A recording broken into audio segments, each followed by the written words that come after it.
Yes, sir. It's your boy, Kyle the Kid, and Mega the Boy. Welcome to another episode of Vibe with Your Boys podcast. Mega, I'm not going to ask you how you doing today because I don't care. We already just started. And we got It's Just Mikey with us, man. Yeah. I'm doing great, you know what I'm saying? You know, this morning I woke up very tired. I drank coffee. Not for the first time, but for the first time I woke up and like, I need to drink some coffee. You were lit last night? No, I be up a lot. I can't stay up at night, bro. Them demons. Demons be up at night trying to make me do stupid stuff, bro. So you just go to sleep? I try to, bro. I try to. I hate staying up at night late. If I'm being creative, yeah. But if it's like just me at the house up, man, I'm trying to get to bed ASAP-ary. No cap, dog. Right? Can I ask you something? Why did you do the name change? All right, let me tell you why. Yeah, from Mikey Moore to It's Just Mikey. All right, so Moore was an action to begin with. It wasn't just a last name. People think it's like my real last name. No, it's not. It's an action. It's More. That's why it's only one O. So it was meant to be like Mikey is delivering more. More of what? Bars. More. It was supposed to be an action. Moore. But nobody ever spelled it right. And I was like, at the house, I'm like, nah, man, I'm just going to get, you feel me? I'm going to put my foot on next, bro, and just demand everybody, you feel me? Like, take that other extra O out my name, you feel me? Stop misspelling my name and shit. And I lost that battle, you feel me? And I just decided to change my name to It's Just Mikey or Mikey. You could say the whole damn thing, or you could just call me Mikey, you feel me? My artist name is It's Just Mikey, but I'm so used to people just calling me Mikey. So I just like, fuck it, you feel me? I couldn't do it. I changed my name from Flo back in the day because there was this African artist way more popular than me, and her name was Flo, and I was like, fuck that, bro. And I changed it to Mikey Moore because people like alliterations, Dunkin' Donuts, Best Buy, Circuit City, you feel me? That's usually like a thing when you're building a brand, so it's easier to like understand. And I landed on Mikey Moore and it was great, but then it was just so, like, as I got bigger, it was like more people just got my name wrong more and more after I even like, I done had engineers do it after me having the same conversation with niggas. And I'm just like, well, damn, nobody listens. Yeah, so I'm like, listening. Yeah, bro, like, it's just Mikey. Let me make it simple for y'all. Yeah, like let me stop fighting it, bro. Let me just change my goddamn shit, bro. Okay. I got it. I was just looking at it, I was just like, I wonder what made him do that, but that makes perfect sense. I changed his name too, bro. I be just changing name because the music gonna be there, bro. Like, yeah, who cares what you can call me? Niggas call me Flo to still. You feel me? Niggas still come up to me saying Mikey Moore. It don't matter as long as you listening to the music at the end of the day. Facts. So, Mikey, man, where you from, man? Where started County, from, bro? Where started Broward from? County. It started in Shallow Side, man. Shallow Side. It started in Shallow Side, bro. I grew up in a lot of places in Broward. You feel me? Mm-hmm. Lauderdale. You feel me? Sistrunk. You know, Sunland. Shallow Side is where I spent most of my teenage years, like my high school years. I lived there with my cousin. I basically lived like Dolo, you feel me? Because I did my own thing. I ain't live with my mom until I got back out of jail, you feel me? So I'm from Shallow Side, but I'm from everywhere from Broward. I know it so well, you feel me? This is my place of home. It's all over my body, you feel me? So how many tats you got? I got 16 tats, 18 tats. I'm going for more, but it's a luxury, bro. You know, and I'd rather spend my money on promotion than like another tattoo. If I have it, I'm gonna drop that goddamn tat, bro. I got a stomach tat that hurt so bad I didn't finish it. You feel me? What it say? It's a samurai ape, but I only got like everything but his face. But that shit hurt, bro. It was like everything, but what actually matters. Yeah, cuz nobody know what it is, but it looks good, you know, like from a distance and shit like that, bro. But nah, it sucks, God. It hurts so bad. I was like, nope. So when it comes to like Broward and the type of music you make, what inspired you to make that music? Because Broward's South Florida's style of music isn't that. Like, where did that come from? What was you listening to? What was the vibe? I'm a student of the game, so when it comes down to hip hop shit, when I hear a song, I want to make a song like that. You feel me? I feel like all versions and subgenres of hip hop is cool. It's evolutionary and shit like that because we're gonna constantly keep moving forward. Mm-hmm. So it's like if I hear a song, I want to make it. I learn from my greats. You feel me? Especially when depending on the style. You feel me? You know, Fugees, Hove, Busta. You feel me? Like the old heads, of course, you feel me? And then, you know, I got the early 2000s niggas, the Ludacris's, the Outkast, and all that shit, you feel me? That's like inspired me. But I get inspired mostly by my locals because them niggas go so goddamn hard that I'm like, well, shit, rap is a competition. These niggas coming crazy, I gotta go stupid, you feel me? Like, so it's really like mostly about how I'm feeling at the time, you know? Like, I never try to make the same song. I don't want to be like a one-trick pony. Like, I want to be able to, if I want to drop a song with mad auto-tune, I want to make sure I know what key I'm going to be in and know how to, you know, position my voice properly on the track and shit like that. You feel me? If I want to do a rap song, a rapidy rap song, you feel me? I take my time, you feel me? I want to enunciate. I want to focus on my breathing so people can actually understand the message that I'm spitting. Is that the difference between a song like Pack and a song like Being Honest? Yes, actually, you feel me? Pack is a song, and I completely forgot about that shit because when I was saying like first track of the year, I forgot I dropped Pack in like January. You feel me? But it was still one of my.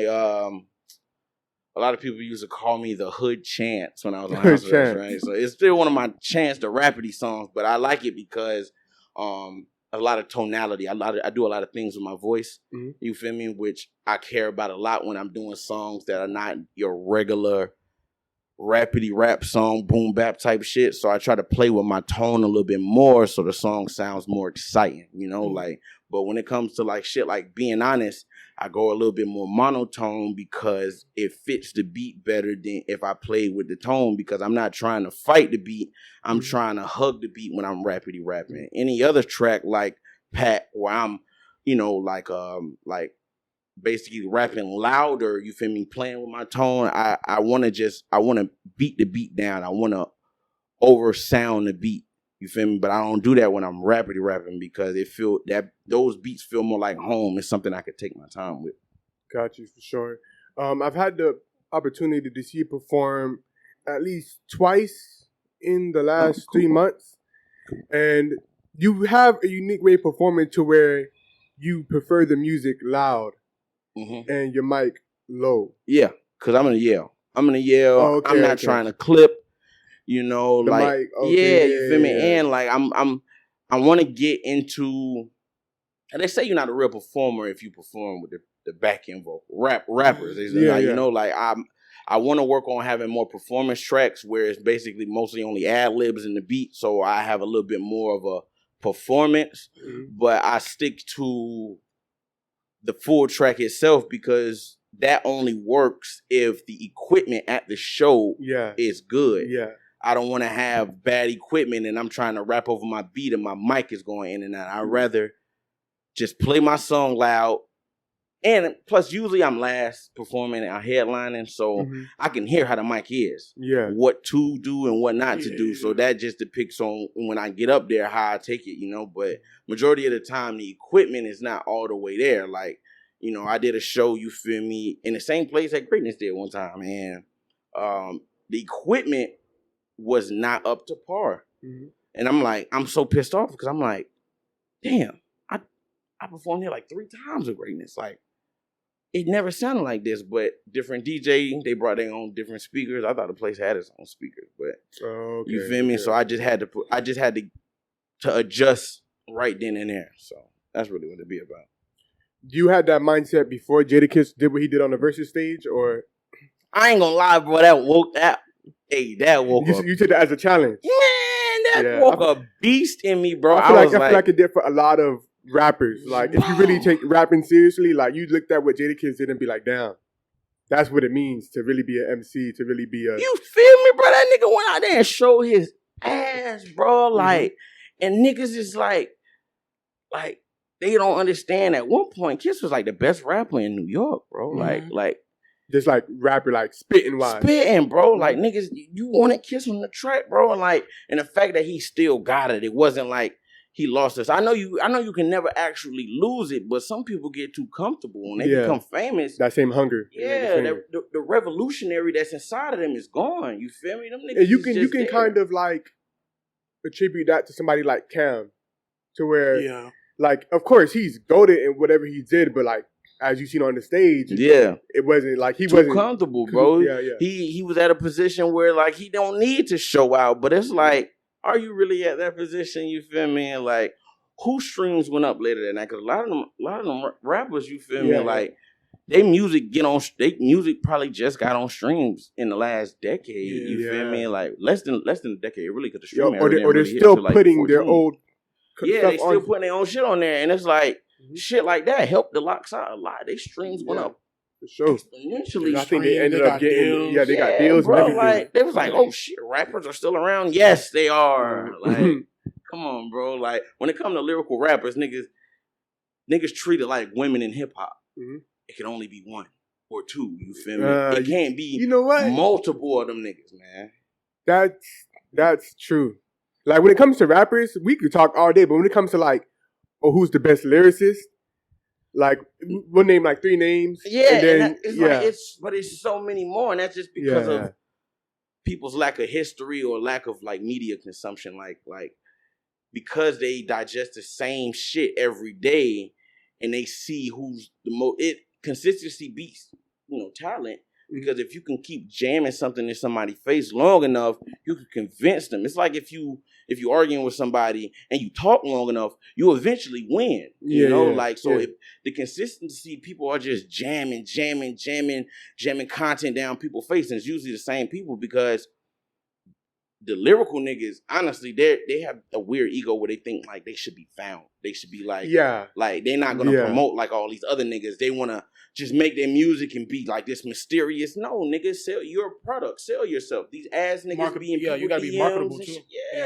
These ass niggas do that shit constantly, and niggas be mad that they don't get the shine. Yeah, you feel me? And it's like, bro, well, them niggas is putting in the work, believe it or not. You may not like the music, but they putting in the work. So if you did that, you probably will see the same results, since your music is good, since you know how to rap. But it's like that ego, you feel me, prevents them from putting themselves out there. So since they do that, nobody can consume what they're putting out. You feel me? Because they don't want to be forceful with it. You feel me? They don't want to live by the same rules as these other niggas. So now the people who do it are usually the ones backed by, large labels, these huge engines behind them. So since they are behind them, the top niggas, Kendrick, Cole, they got labels and people working for them. And it's like, not all lyrical niggas are like that. So those engines are pushing out all their content. So we only assume that there's 3, 2, 4 lyricists out there, but it's way more. But them niggas just don't know how to operate the internet. A great example of that is Griselda. Griselda, them boys can spit their ass off. 100%. But they found a way to market themselves. Now they probably got some of them high selling merch in the rap game. Things changed like exponentially over like a course of 2 years, because them niggas was like, all right, we got to put our foot on the pedal. We got to work with, and a lot of lyrical niggas don't like to work with up and coming new artists. Yeah. You feel me? Because they just so pent on being thinking that it's more to hip hop than rapping. I'm a rapper and I take it serious. Somebody was just saying that, like, are you gonna promo yourself? Are you like, what happens after you drop the song? Like, you feel me? Like, it's so much different aspects to it. It's entertainment business. Once you put the entertainment out, you have to push a business behind it to make it work. And that's where it comes to like people who, as an artist, they have a whole team behind them. Like, they can just drop a song and then. But if you don't got that, you got to put in the work. You got to put in the work, and like I said, them niggas just want to be found. And it's like, bro, ain't nobody about to find your ass, niggas. It's a billion different rappers. Like meet me halfway. G shit, bro. Like, put yourself out there, bro. Market yourself, sell yourself, bro. Like, that's real. Now, one thing I noticed about you, you're not afraid to say like, I'm the best rapper. Like, 100%. Like you say it a lot. You speak it. You speak it. When you look at like the industry, whether it's these award shows and stuff like the Grammys, of course, I'm not saying you're in this game for that, but do you have ambitions to win some of those? I don't know. Like on paper, it'd be cool to like win a Grammy. Like if you look to win these awards, but they're not tailored for just the rappers. And that's when I was saying that it's more to hip hop than just rapping. Niggas got to learn how to make a song. And if I can say I'm the best rapper all I want, if I can't make a fucking song, it won't resonate with anybody. It's plenty of examples of that, like King Los or somebody. Battle rappers in general, bro. Battle rappers are probably about the best rappers.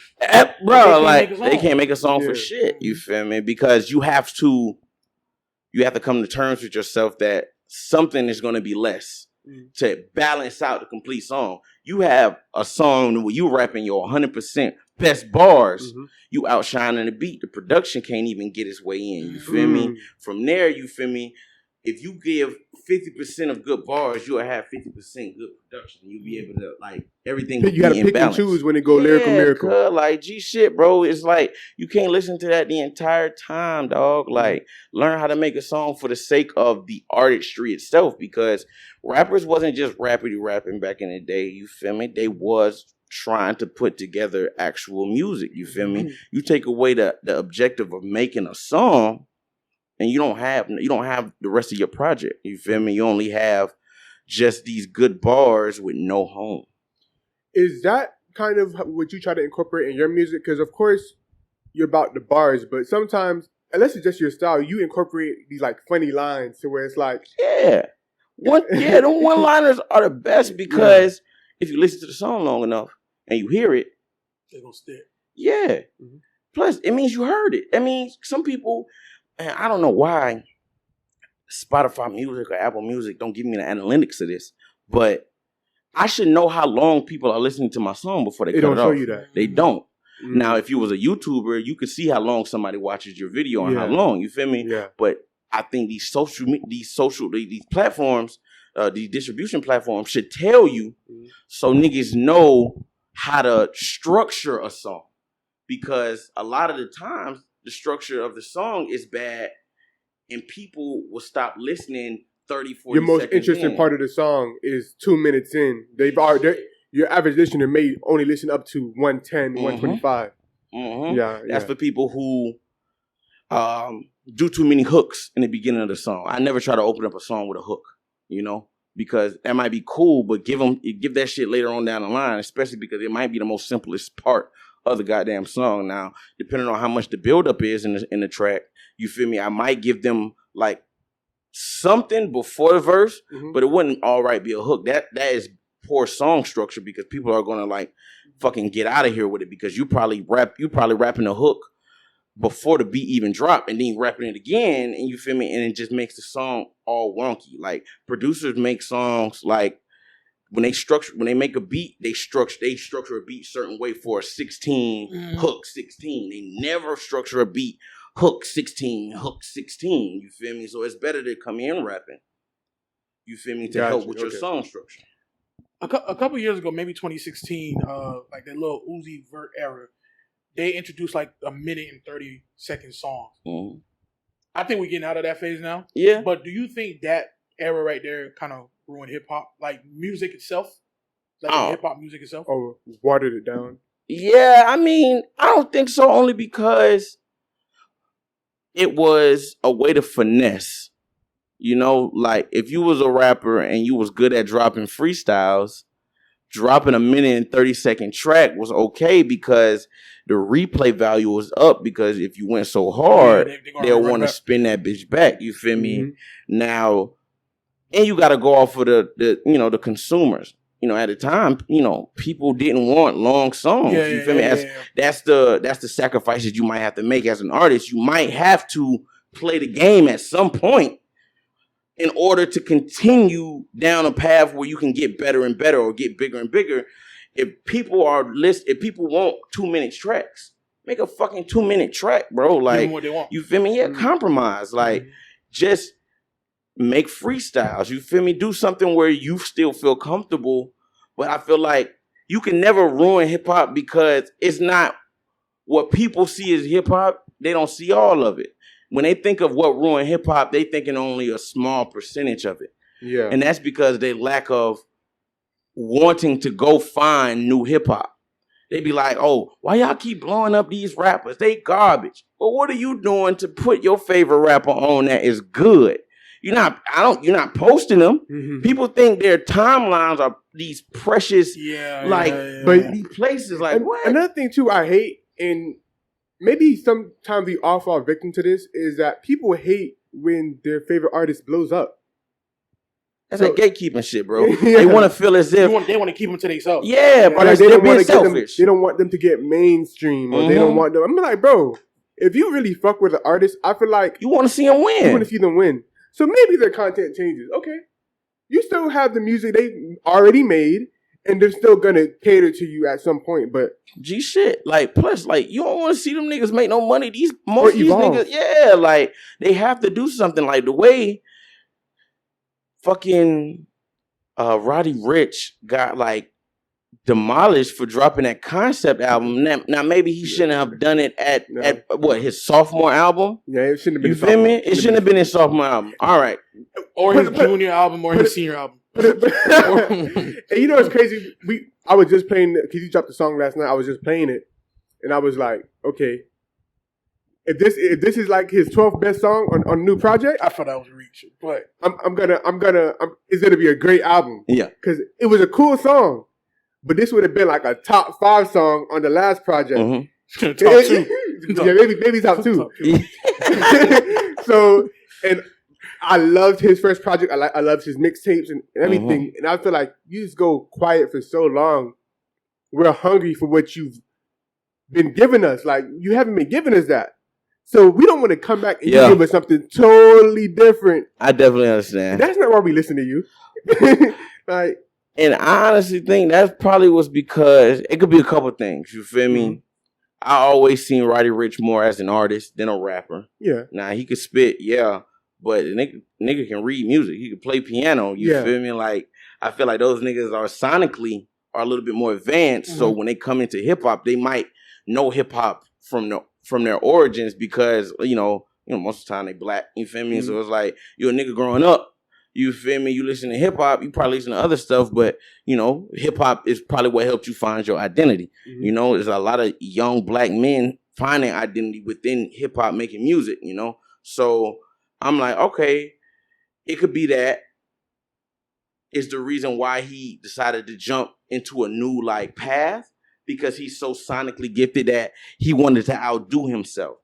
Or he got so big and his team got so large, he had people in his ear telling him to do new things. You feel me? Because if he's under a label and the labels say they want a new set of music or a new sound, and he has to deliver that. You feel me? Like, regardless if he don't like it or not, he would have to go to the lab and make that music to get it green lit, or he wouldn't be able to drop it. And then another thing too, before I switch into other things, they always say your debut album is gonna be one of your best projects because you took your whole life to make that project. Like, everything that you went through, you're gonna put into that project. Put into it. You know what I'm saying? So please excuse me for being antisocial. It was so great. But then you gotta think about it. This man had 3 number ones. He won a Grammy. He was on the Billboard for 15, 16 weeks. Billboard hits after Billboard hits. He didn't drop no music, and I think he said he made $20 million that year. Yeah, $20 million. And just and then people was giving him flack some neighborhood politics or whatever. He's like, bro, I just made $20 million. You think I'm gonna post up on the block with you niggas? Yeah, it's stuff like that, and you could kind of see how it's reflected in his music in his sophomore project because it wasn't the same heartfelt street stuff. It wasn't the pain and the what he was giving us. It was more I'm in Dubai with these models. I'm over here in Taiwan living life, and we was the content is gonna shift. The content is gonna shift, bro. You can't expect the nigga to rap the same the entire time, bro. Yeah. At some point, people get mad at Tyler. People get mad at goddamn, you feel me? Maybe Lil Baby and all these other people. But it's at some point what the niggas is doing is gonna reflect in their music. Yeah, you feel me? So all right. So before you switch topic, another album that came out that's a sophomore album was Jack Harlow album. Do you listen to Jack Harlow? Yeah, I listen to Jack Harlow. What do you think about his second album? All right, so when I was on house arrest, 2018, niggas would come over. I was called the music man. I stayed at home all day, of course, other than going to like GED classes. I had a giant TV on the wall, and niggas would come over and they'd just vibe with me because I couldn't leave the vibe with them, and I put them on the music. Niggas wouldn't even grab the controller to say, can I play this? Because I would put them on it so much. I was listening to Jack Harlow then because I had a group called Wasted Potential. Yeah. And he had a song called Wasted Youth. Okay. This white boy, frilly looking nigga, you feel me? Giant Coogee shirt on. I was like, what the fuck? And it was decent. Then I stayed on them because white people, when it come to hip hop, is weird. They always the best rappers because they never are forced to cater to their image. Yeah. So that's why they're able to polish their skills so well. You feel me? So I'm like, oh, this cracker good. So I stayed looking at him, and then he dropped another song called Dark Knight. Giant Coogee shirt again, lame nigga, got a bunch of lame people around him, you feel me, with them his friends, of course. He looked like a square. He name dropped Sci-Hi the Prince in a song that he has been linking with Sci-Hi and been doing songs with him. Before he did any of that new shit, you feel me, what's popping, he had multiple songs with Sci-Hi already. So I'm like, okay, he dropped What's Popping, and, everything started going crazy. I honestly think that last project that he did, I didn't like it, for one. I didn't like it. National consensus. Yeah, you feel me? I didn't like it. But I honestly think that's not his fault.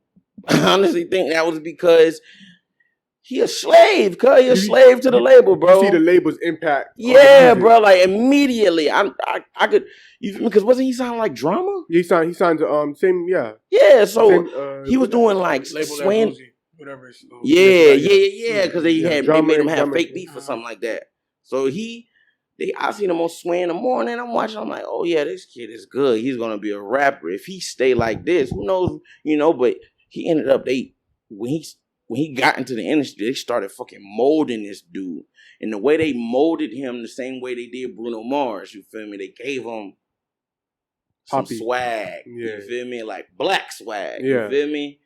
And since if he was able to do that, turn into that person because of what the labels are doing, I'm pretty sure all he do is listen to him. He don't listen to nobody else. He just get paid and he just can, listen to them. That's what I see it as. Gotcha. Okay. Now, I can't have you on the show without talking about this one particular topic. What's up with you and Glizzys, man? Oh man, bro. Make Glizzys cool again, bro. Glizzys connoisseur. Like hot dogs? Yeah, sausages. Hey, I'm gonna tell you something. Some crazy shit.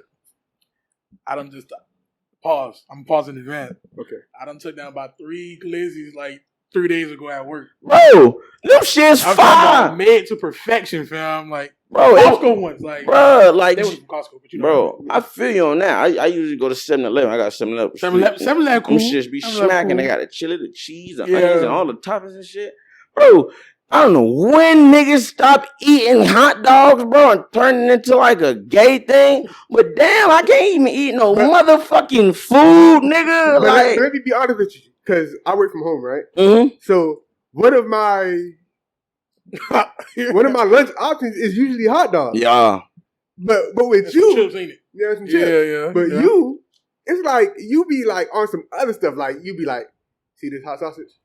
You don't see how good it is, bro, and everything. Like you be like showing it off and everything. Like why you gotta be so erotic with the Glizzys? That's what I'm saying. Fam, you go on YouTube right now, you can see a bunch of niggas eating shit. You feel me? And all types of weird shit. Man, I go on TikTok, I can see an Asian lady. She get a goddamn long moose clam and slap that bitch and be squirting on her and shit like that. You feel me? Like, I honestly feel like you should love your food before you eat it. You feel me? Okay. Like, it's keeping you alive. You feel me? And make Glizzys cool again, man. Y'all niggas don't gotta hide to eat these hot dogs. When it was hamburger or hot dog, I got both, nigga. Both. Why not? Man, you already know, cuz. Might give you one tonight. Thank you for adding some context to that. Another thing I want to ask you about, because your music, like I said, every now and then I'm listening to something, I'm like, I wonder if you really think like that. Like when you talk about like women, right? And then you said women? Yeah, women. Mm-hmm. Yeah, I know you love you some women. Mm-hmm. All shapes, credences, sizes. Hell yeah. Like when you, I'm paraphrasing, but you'll say something like, "I know she for the streets, but I don't care." Yeah, 100%. You What I gonna mean? you gonna find a bitch with a pass? You feel me? Like most. Yeah, she got like, a pass, but why she got to be for the streets? Why can't she just be like a home person that got a pass? Why she got to be like? But you don't care though. I don't care. You feel me? People got their things. That you know, she might like fucking. Cuz ain't got nothing wrong with that. She probably fucked a few niggas. You feel me? That means she good at it. I like having good sex. So why not wife a bitch who good at fucking? Of course, if she good at it, she didn't have to have had it a few times more than the regular person. So you might as well. All women, is that the case? All women should be loved. They should be able to be loved on no matter what they got going on. If they fine, especially if I'm attracted to them. You feel me? I don't care what you got going on. So okay, I'm giving you a scenario. All right, I'm not gonna mud it. Okay. You meet a female, right? And you find out your homeboy tell you, "Hey man, I ain't gonna lie, she don't got about 8-9 bodies that I personally know. I know these guys that they done got right. Yeah. This not a hypothetical. No, yeah. We know personally, like I know, right? Mm-hmm. And then you start chilling with her, you vibing with her, and she a cool person. That 8-9 body's not gonna be in the back of your mind, or front to the side. Nah, cause I just gotta make sure I don't bring around them niggas. You know what? I don't agree, but I get what you're saying. You feel me? You can't. Okay. You know, I get what you're saying. What if those 8-9 guys, 5 of them are rappers, and you're gonna be doing shows with them? Yeah. Everybody got their moment with me. You feel me? I feel as if like basically it wouldn't matter to me. I might think about it a little bit. Yeah. Especially if they my peers. I'm just saying, let's be real. We human. Yeah, you feel me? Like, and we men at that. You feel me? Like, I be like, all right, man. I understand. Just tell me who they is. I know how to move. Yeah. You feel me? Like, ahead of time. Because, bro, everybody didn't have everybody. Yeah, you feel me? Like, and have some. In 8th grade, there was a girl who was, like sucking up niggas in the movie theater. Right? I got a hold on her, right? Started spending all my time with her. Come on. I greased her before any of them niggas. All them niggas that got done, I greased them first. Okay. I really bust it open. You feel me? I really like reset her shit. You feel me? Like basically, I'm the first. No matter how much you done did, you set up the control. You set up the system. You feel me? Like she deserved to be loved. She was cool as hell.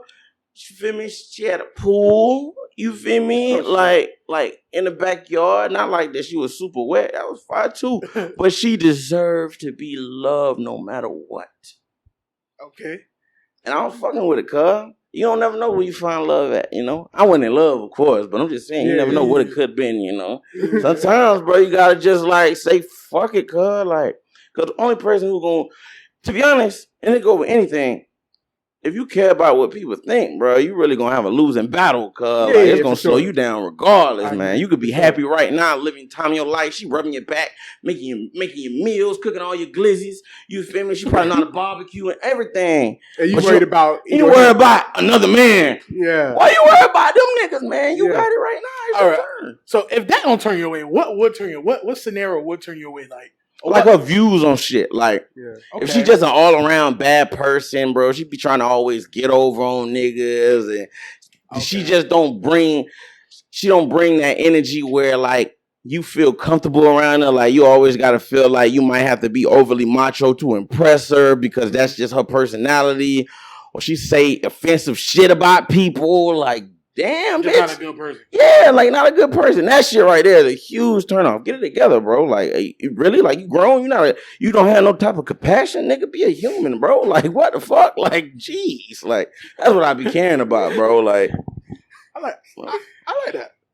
No, I don't necessarily agree with everything you just said. Yeah, I know. I like that. Yeah, I it's like a quiet taste, man. It's a quiet taste. I'm gonna be real though, to be honest, because a lot of how we think as men, and I think I'm trying to evolve. I don't know what you call it. But a lot of what we think as men has to do based off what other people are going to think. That's what I'm saying. And I'm not the type of person that really cares about like certain stuff. Like, I'll never do anything thinking about, what somebody else is going to think. But it's like, for instance, like the, what you looking for? Oh, I think I put it in my bag. Yeah. Like how we mentioned, like, if she done mess with 8 guys you may have known or whatever the case may be. I'm not sure if it's really just because of what the 8 guys are going to think. Because, bro, if you're with a girl, she has exes.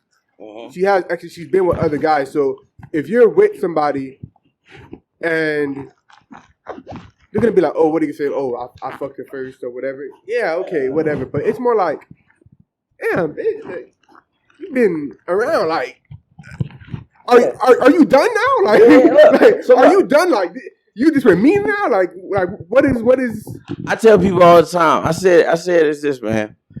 So when I say shit, I get battled by what I say. You feel me, by niggas? You feel me? Like, you know how you say you don't agree with it, but you understand, right?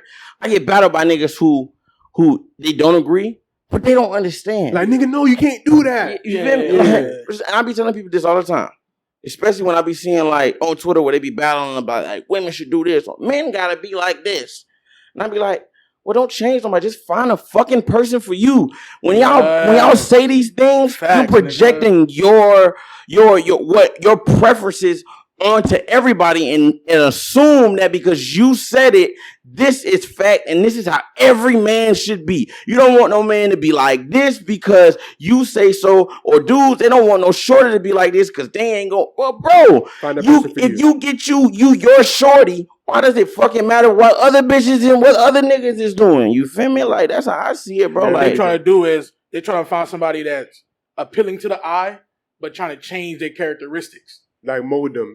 Mold them instead of finding the person. Yeah, you can't. With their characteristics. Like for me, you can't change people, bro. Like, they have to be willing to want to change for you or change for themselves. You can't force that. You can't fast track change. So it happens with time. Yeah, you feel me? So if you can't find a person that adheres to your preferences, maybe you need to relax and, try again later. But don't take somebody who don't have your preferences and shape them because you feel attracted to the outside shell. Because that shit there is just gonna take a lot of time, bro. Like, you can't change somebody that don't want to change. They do change, not because of you, it's because they was ready to change. That's real. Facts. That's real. So that being said, how does Mikey maneuver in Broward when it comes to women? Because we from South Florida, man. Girls love the glitz and glamour, everything. You don't strike me as somebody glitz and glamour. Yeah, nah. Oriented. So, do you care about a woman? Like, could a materialistic woman catch your interest? Nah, I couldn't be. You feel me? Only because, man, you ain't about to die with that shit. Like, your life could be over tomorrow, and everything that you could touch won't leave with you. You feel me? And it kind of like turns you into a bad person because it makes you like, it puts you on a wrong path when it comes to your goals, and you kind of like equate happiness with what you can get, your materials and stuff like that. And I feel like, well, you're closer to a nigga begging in the streets than Jeff Bezos. You feel me? For sure. So it's like anything can happen and all your material possessions will be gone. And if you don't have the mindset to understand that I have to go and get it again, I have to work toward it and be driven, and you just upset because you ain't got nothing no more, your heart broke, you feel me? Everything is just so terrible to you because you done lost everything, but you still got your life in order for you to get it back. People be scared to hit a reset, but sometimes it affects them, bro. Like, that reset could help, bro. That reset could help them. Now, it's just Mikey, man. We're in October, going into the end of the year. What can people expect for the rest of the year and going into 2023? All right, I got a special tape dropping in February. I'm gonna start off with that one. Can't tell you much about it because it is special, but it's gonna be awesome. It's gonna be a little bit different. What music is not gonna be different. I'm still gonna be rapping my ass off and putting together some good songs. There's a lot of features on that motherfucker. I can tell you that much. You feel me? But it's gonna be different from what you probably seen from an artist down here. You feel me? So that's what I'm trying to do. I still try to remind people that I'm a good rapper, but I gotta let them know that I could step on X too. I can make songs, nigga. I could do all that. So the 1st of January, I'm dropping my first tape. I was supposed to drop it like end of the year, but I'm gonna start off the year strong. But first, I'm gonna drop something on that day. You feel me? It's gonna be a nice little project. Good features. Real is I haven't delivered a rap project to any of my fans in the last like 6 years of rapping. You feel me? So project like Say You Swear, you don't consider that like a rap? That was a drill project. Okay, yeah, you feel me? The beats. Okay. Okay. The beats was more of a hype project, and I always dropped the rap freestyles. I always dropped like maybe 1 or 2 rapidy rap songs, but people know me for rapping real good. I've never delivered a tape like that. So even though I could turn anything into like an intense rap song, I just wanted to be an overall classic hip hop project to like jumpstart what the shit that I got going on next year and all the stuff that I'm trying to get done. I got a project dropping on the 30th, Unhinged. It's by Saki. He's a part of Bounce House Beats with 30th of this month? Yeah, 30th of this month. 30th of October this month, Unhinged. I'm gonna be on Scotty's new project. That's dropping sometime in November as well. I'm trying to work with as many people as possible if they serious. You know, like there's a lot of people that are serious that want to work, and I'm just trying to schedule everything. But other than that, you feel me? Like I'm just trying to apply pressure, dog. I was complaining a year ago saying nobody listen. I'm like, bro, y'all niggas don't ever listen to my shit, bro. Y'all niggas be gassing up the wrong shit. Sound like a little bitch, you feel me? And I realized it. Nigga, I don't drop no goddamn music, cuz like Sean told me that shit. And when I be like, bro, I hate Sean. Yeah. Okay. He told me at his show, he's like, bro, we love you, bro. Like, shout out Sean. Like, yeah, shout out to Sean, bro. Like, he's like, bro, we love you, bro. Bro, we think you're a great rapper, bro. And I'm like, bro, I talked to him. He was like, yeah, bro, you don't drop nothing, cuz. And I'm like, I don't goddamn drop nothing. I be thinking I'm be dropping the shit on the timeline and thinking that'd be enough. You feel me? But I be wanting a full rollout, and if I can't get it, I forget about the song. So I'm just gonna be dropping music, something that I haven't done a lot lately. That's real, man. That's real, man. Before we get out of here, let them know where they can find you at, where to tap in where you at, everything, man. You can find me on IG at Itsjustmikey954. On Twitter, Mikey954, but the I is a lowercase L. Cause fuck nigga already had my shit. What else? TikTok, you can find me at Lauderdale Boo. I am the original Lauderdale Boo. You can look me up. Ask about me. I ain't got no OnlyFans, so you can't look me up, though. Okay, no doubt. Oh, okay. You feel me? But yeah, that's it. Matter of fact, you just said something. You said the word TikTok, and it triggered something that I remembered I was supposed to ask you. And so this is my show. I could just keep on going. Bullshit, nigga. Step your game up. Whoever need to step their game up. You uploaded a video today, Trash Mag, and it was talking about if you could switch to the opposite sex, what was one thing you do? And you said it would be to take accountability. 100%. And I feel like it came from right here. I feel like it came from right here. Right here. Hell, man. Sometimes you gotta tell the truth. It hurt. Did you hear everybody in the background? It was like, they ain't like that one. Yeah, like I broke their heart. They thought I was gonna say something crazy. Nah, nigga, that's the truth, nigga. Take accountability. That's for both people. But I be seeing them. You feel me? I seen like women can't do. Bro, I seen something on Twitter, bro.